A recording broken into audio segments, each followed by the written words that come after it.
All right, Dragon Ball Z fans. Now, I was watching some old school Dragon Ball from the Buu saga, and it got me thinking about kind of like a mini series I might do on the channel, kind of like Dragon Ball, knowing knowing then what we know now, and all the retcons that Super put into place. This video is kind of an interesting question I want to bring up. Now, I'm pretty sure Dragon Ball Z memes are something that's not unfamiliar to a lot of you all. One of the most popular memes, in my opinion, the one that has me thinking the most, was the like the confused dinosaur, and the caption said something along the lines of, if Captain Ginyu switched bodies with Gotenks, what would happen when the fusion split?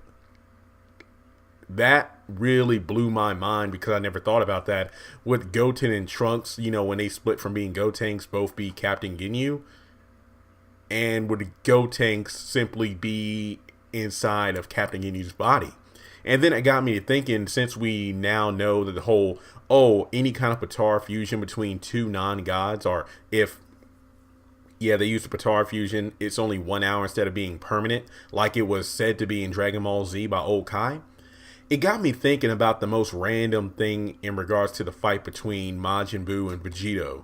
When Vegito got turned into candy, what would have happened if, theoretically speaking, back in the day in Dragon Ball Z, if they got turned into candy, they were beating the crap out of Buu, and before Buu had a chance to revert Vegito back to his humanoid form, 1 hour passed.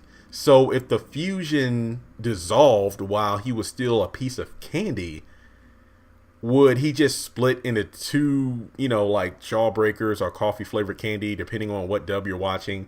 Would he just split into two pieces of candy?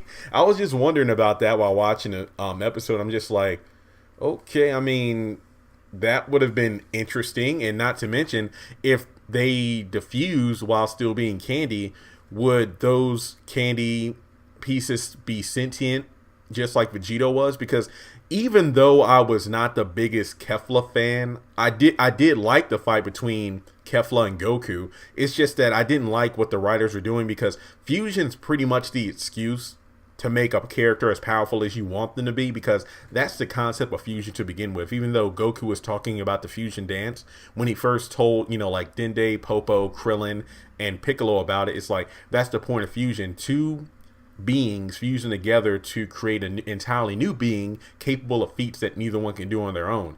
However, it really made no sense for two characters who pretty much were getting curb stomped by Super Saiyan God Goku to suddenly fuse together and in base form beat the crap out of God Goku. I know he's weakened and whatnot, but then be on par with Ultra Instinct, and after going Super Saiyan 2 was enough to push Ultra Instinct to another level. And the fact that Kefla's blasts were so powerful that Roshi said if Goku got hit by one, even he wouldn't survive it.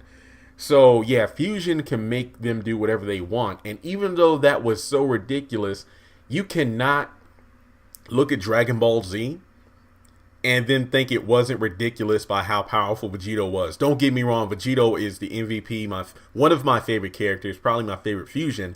But when you really think about it, it was a bit ridiculous that even after being turned into a piece of candy, Vegito was still, sentient and able to move around. Yes, he couldn't use ki attacks or anything, but the fact that he was beating the crap out of Buu just to prove how powerful he was made absolutely zero sense. But that's my question. I'm like, is it because Vegito was written to be so powerful that he was able to move around and stuff? So if Goku and Vegeta split into two pieces of candy because an hour had passed by, would those pieces of candy still be able to fight back against Buu like Vegito was? But I get it. The Buu saga was supposed to be, comedic. It was Toriyama's, final chapter, so he could do whatever he wanted to. But I just wanted to raise the question, theoretically speaking, if the retcon of the fusion being 1 hour was put into place during Dragon Ball Z, when Vegito was still a piece of candy, would he split into two pieces of candy or remain a piece of candy until he got reverted back to humanoid form and then split? So with that being said, if you want more ridiculous videos like this, let me know in the comments below your thoughts. Subscribe if you haven't already, and I'll talk to you later.